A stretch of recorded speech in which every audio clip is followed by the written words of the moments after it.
नमस्कार, आदाब, सत श्री अकाल, राधे राधे। स्वागत है आप सभी का आपके अपने यूट्यूब चैनल साहित्य प्रगति में। और आप सुन रहे हैं प्रगति गुप्ता को। आज के इस स्टोरी आर्ट में आप सभी का बहुत बहुत अभिनंदन, आभार। आज की कहानी का नाम है सती शिवानी। सती जो कि शिवानी की रचना है। तो आइए सुनते हैं सती शिवानी। गाड़ी ठसाठस भरी थी। स्टेशन पर तीर्थयात्रियों का उफान सा उमड़ रहा था। एक तो माघ की पुण्यतिथि में अर्ध कुंभ का मेला, उस पर प्रयाग स्टेशन। मैंने रिजर्वेशन स्लिप में अपना नाम ढूंढा और बड़ी तसल्ली से अन्य 3 नामों की सूची देखी। चलिए, तीनों महिलाएं ही थीं। पुरुष सहयात्रियों के नासिक गर्जन से तो छुट्टी मिली। 2 महिलाएं आ चुकी थीं। एक, जैसा कि मैंने नाम से ही अनुमान लगा लिया था, कि महाराष्ट्री थी और दूसरी पंजाबी। तीसरी मैं थी और चौथी अभी तक आई नहीं थी। मैं एक ही दिन के लिए बाहर जा रही थी, इसी से एक छोटा बटुआ ही साथ में था। आसपास बिखरे दोनों महिलाओं के भारी भरकम सूटकेस, स्टील के बक्स और मेरू पर्वत जैसे ऊंचे ठसे खसे होल्डहाल देखकर मैंने अपने को बहुत हल्का फुल्का महसूस किया। वैसे भी मैं सोचती हूँ, बक्स होल्डहीन यात्रा में जो सुख है वह अन्य किसी में नहीं। चटपट चढ़े और खटपट उतर गए। नकुलियों की हथेली पर धरे द्रव्य को अवज्ञापूर्ण दृष्टि से देखकर ये क्या दे रही हैं साहब कहने का भय, न सहयात्रियों के उपालंब की चिंता। मेरे साथ की महाराष्ट्रीय महिला ने अपने बृहदाकार स्टील के बक्स एक के ऊपर एक चुनकर पिरामिड से सजा दिए थे। लगता था वे प्रत्येक वस्तु के लिए स्थान और प्रत्येक स्थान के लिए वस्तु के लिए उपादेय में विश्वास रखती थी। वे स्वयं बड़ी शालीनता से लेटकर एक सीध में 2 तकिए लगाए एक मराठी पत्रिका पढ़ने में तल्लीन थी। दूसरी पंजाबी महिला के पास एक सूटकेस, टोकरी और बिस्तरा ही था, पर तीनों बेतरतीबी से बिखरे पड़े थे। उनका एक सुराहीदान, जिसकी एक टांग अधिकांश सुराहीदानों की भांति कुछ छोटी थी, बार बार लुढ़क कर उनको परेशान किए जा रही थी। वे बेचारी चश्मा उतार कर रखती। हाथ की जासूसी अंग्रेजी पुस्तक, जिसे पढ़ने में उन्हें पर्याय बहुत ही रस आ रहा था, औंधी कर बर्थ पर टिकाती। झुझलाकर सुराहीदान ठिकाने से लगाकर जैसे ही हाथ की पुस्तक में रस की डुबकी लगाती कि सुराहीदान फिर लुढ़क जाता। मुझे उनकी उलझन देखकर बहुत हंसी आ रही थी। वैसे मैं उनकी परेशानी काफ़ी हद तक दूर कर सकती थी, क्योंकि सुराहीदान मेरे पास ही धरा था। मैं उसकी लंगड़ी टांग को अपनी बर्थ से टिकाकर लुढ़कने से रोक सकती थी, पर सुराही को ऐसी बेतुकी काठ की सवारी में साथ लेकर चलने वालों से मुझे कभी सहानुभूति नहीं रहती। पंजाबी महिला संभवतः किसी मीटिंग में भाग लेने जा रही थी, क्योंकि उनके साथ एक मोटी सी फाइल भी चल रही थी, जिसे खोल के वे बीच बीच में हिल हिल कर कुछ आंकड़ों को पहाड़ों की भांति रटने लगती और फिर बंद करके उपन्यास पढ़ने लगती। उनकी सलवार कमीज, दुपट्टा, यहाँ तक कि रुमाल भी खद्दर का था। उनके चेहरे पर रौब था, किंतु लावण्य नहीं। रंग गोरा था, किंतु खाल में हाथ की बुनी खादी सी खुदरापन था। ठुड्डी पर एक बड़े से तिल पर 2-3 लंबे बाल लटक रहे थे, जिन्हें वे उंगली से लपेटती छल्ले सा घुमा रही थी। या वे प्रौढ़ कुमारी थी या फिर विधवा, क्योंकि चेहरे पर एक अजीब रीतापन था। जीवन के उल्लास की एकाध रेखा मुझे ढूंढने से भी नहीं मिली। जासूसी पुस्तक को थामने वाले उनके हाथ की बनावट मर्दानी और पकड़ मजबूत थी। ये वे हाथ नहीं हो सकते, मैं मन ही मन सोच रही थी, जो बच्चों को मीठी लोरी की थपकने देकर सुलाते हैं, पति की कमीज में बटन टाकते हैं या चिमटा संसी पकड़ते हैं। ये वे हाथ नहीं हैं जिनकी हस्तरेखाओं को उनकी कर्म रेखाएं धूल काली की दरारों से मलिन कर देती हैं। मेरा अनुमान ठीक था। स्वयं भी उन्होंने अपना परिचय दे दिया। वे पंजाब के विस्थापित स्त्रियों के लिए बनाए गए एक आश्रम की संचालिका थीं। हाल ही में विदेश से लौटी थीं और लखनऊ की किसी समाज कल्याण गोष्ठी के लिए भाग लेने के लिए वहां जा रही थीं। समाज सेविकाओं में उनका नाम अग्रणी था। महाराष्ट्रीय महिला के परिचय का कोई प्रश्न ही नहीं उठता था। वह स्वल्प भाषिणी सुंदरी प्रौढ़ा ने हम में से किसी को भी मैत्री का हाथ बढ़ाकर प्रोत्साहित नहीं किया। हाथ की मराठी पत्रिका को पढ़ती वे कभी स्वयं ही मुस्कुराती जा रही थी और कभी गहरी उदासी से गर्दन मोड़ ले रही थी। स्पष्ट था कि किसी कुशल मराठी कथा लेखक की सिद्ध कलम का जादू उन्हें कठपुतली की तरह नचा रहा था। वे हमारे डिब्बे में होकर भी नहीं थी। उनके गोरे रंग पर उनकी लाल सोलापुरी साड़ी लपटे सी मार रही थी। गोल परिपाटी से बांधा गया जूड़ा एड़ी चुंबी केस राशि के मूलधन का परिचय दे रहा था। कानों में 7 मोतियों के वर्तुलाकार कर्णफूल थे और गले में था दूहरी लड़का मंगलसूत्र, जिसे वे अभ्यासवश बार बार दांतों में दबा ले रही थी। उनके सामान पर संभवतः उनके पति के नाम का लेबल लगा था, मेजर जनरल वनोलकर, और वे वास्तव में थी भी मेजर जनरल की पत्नी होने के योग्य। पूरे चेहरे में दोनों आंखें ही सबसे ज्वलंत आभूषण थीं। वे कुछ भी नहीं बोल रही थीं, पर वे बड़ी बड़ी आंखें निरंतर हंसती, मुस्कुराती, परिचय देती, मजाक उड़ाती जा रही थीं। कभी वे मुझे देखती, कभी उस पंजाबी महिला को, पर आंखें 4 होते ही बड़ी अवज्ञा से दृष्टि फेर लेती। मंगलसूत्र दांतों में दबा पत्रिका पढ़ने लगती थी। गाड़ी ने सीटी दी और ठीक इसी समय हमारे साथ की चौथी महिला ने डिब्बे में प्रवेश किया। गाड़ी मानो इन्हीं के लिए रुकी थी। डांट डपट की फुफकारें छोड़ती गाड़ी चली और इसी धक्के के साथ में महिला फद्द से सीट पर लुढ़क पड़ी। उनके हाथ में बेत की बनी एक छोटी सी टोकरी थी और काख में चौकोर बटुआ था। उफ, लगता था गाड़ी छूट ही जाएगी। बाप रे बाप, कैसी दौड़ लगानी पड़ी। मैं उन्हें देखती ही रह गई। समाज सेविका ने जासूसी उपन्यास बंद कर दिया और मराठी मोनालिसा ने चश्मा उतारकर हाथ में ले लिया और बैठ गई। हम तीनों की दृष्टि उस चौथी पर आबद्ध हो गई। दोष हमारा नहीं था, वह चीज ही देखने लायक थी। हमारा घूरना उन्होंने भांप लिया। केम बेन, बहुत लंबी हूं ना मैं? वह हंसी। 6 feet 10.5 inch to be exact, शायद भारत की सबसे लंबी नारी। चलिए, यह अच्छा है कि इस डिब्बे में आज हम चारों महिलाएं ही हैं, नहीं तो मुँहे पुरुष भी मुझे घूरते रहते। फिर वे दनादन हमारा इंटरव्यू लेने लगी। पहला प्रहार मुझ पर ही हुआ। समाज सेविका ने ठक ठक कर 2-3 रूखे उत्तरों के चाटे धर दिए। महाराष्ट्र महिला ने हिंदी नहीं जानता कह पीठ फेर ली, तो उस महिला ने त्रुटिहीन अंग्रेजी में धारा प्रवाह भाषण झाड़ दिया। मुझे मदालसा कहते हैं, मदालसा सिंघानिया। कल ही प्रिटोरिया से आई हूँ अपने पति का मृत शरीर लेने। मैं चौंक गई। समाज सेविका ने अपने रूखे व्यवहार पर लज्जित होकर चट आगे बढ़ के उसके दोनों हाथ थाम लिए। अरे राम राम, कोई दुर्घटना हो गई थी क्या? उन्होंने बड़े दर्द से पूछा। मदालसा की वेशभूषा में सद्य वैधव्य का कोई भी चिन्ह नहीं था। वे लंबी होने पर भी पठानीन सी गढ़े कसे शरीर की लावण्यमयी गतयौवना थी। उनके बाल किसी नामी सैलून में कटे सवरे लग रहे थे। अपनी धानी रेशमी साड़ी को वे हाफ पैंट की भांति ऊपर चढ़ा दोनों पैरों की पालथी मार आराम से जम गईं। असल में पिछले वर्ष एक पर्वतारोही दल के साथ मेरे पति भारत आए थे। वहीं एक एवलांच तूफान के नीचे दबकर उनकी मृत्यु हो गई। तो क्या मृतदेह अब मिली?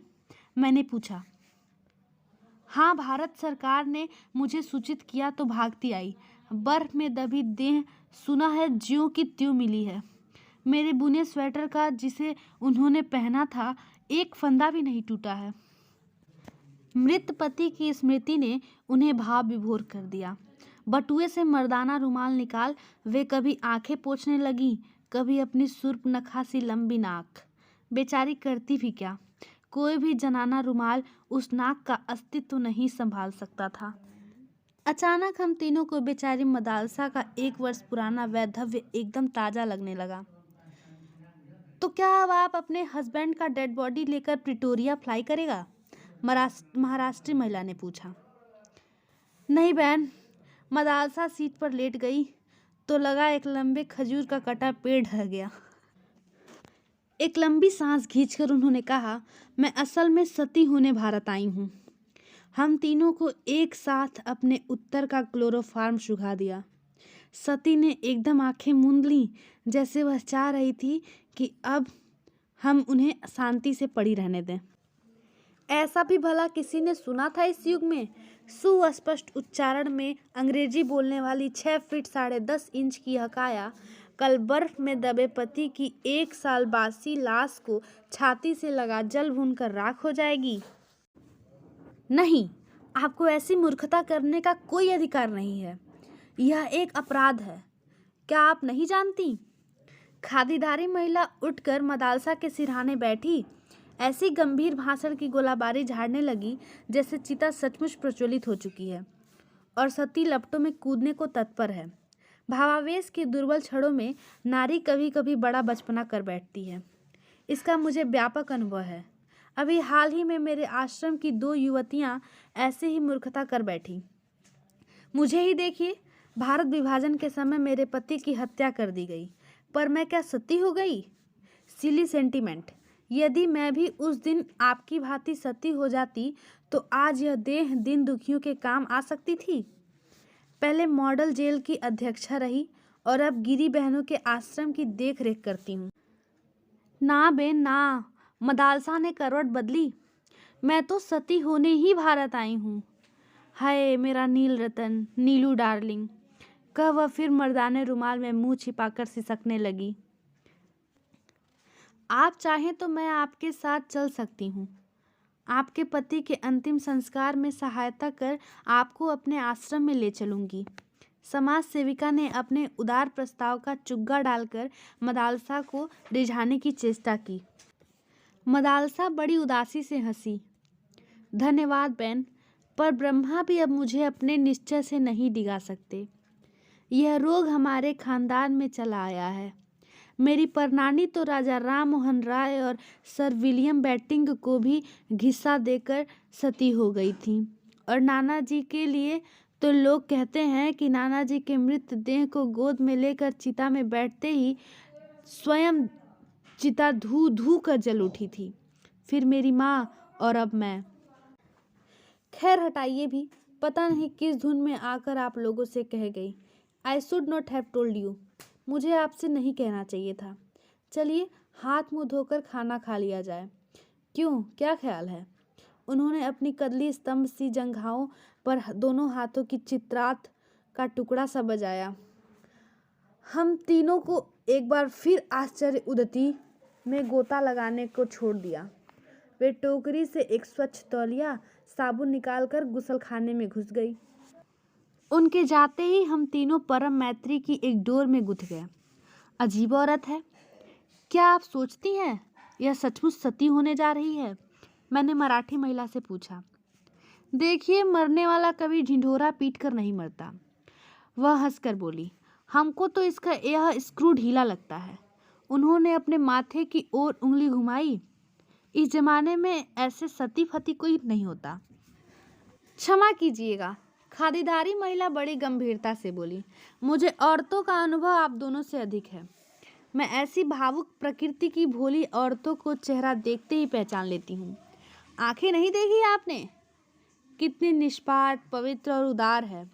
मुझे पक्का विश्वास है कि पति की मृत देह को देखते ही यह वही मूर्खता कर बैठेगी जिसका यह खुलेआम ऐलान कर रही है।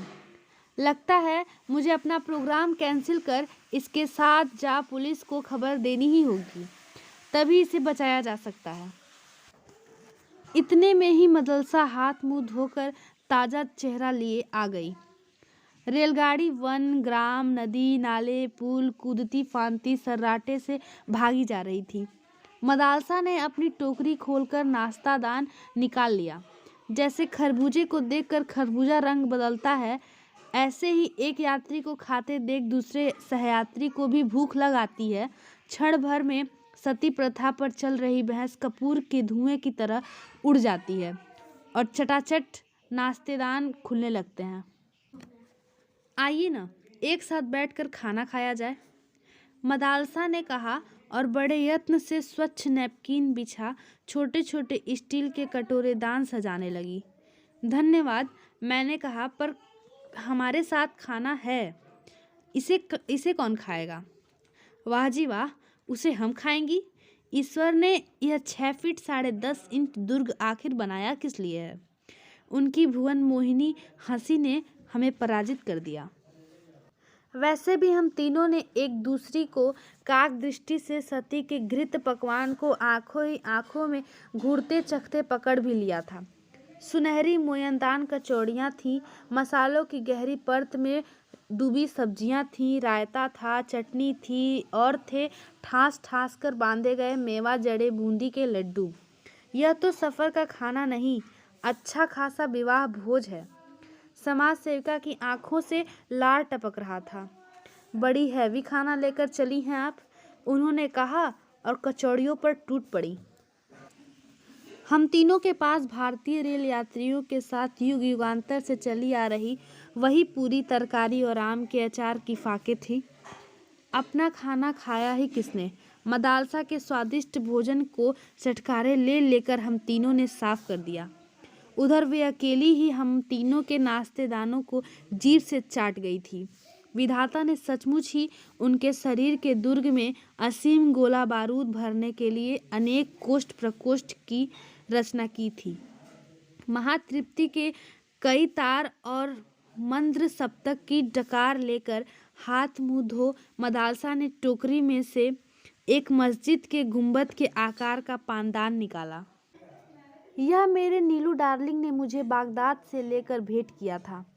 उसे पान बेहद पसंद थे। इसी से एक ढोली मगही पान और यह पानदान लेकर ही कल मैं चिता में उतरूंगी।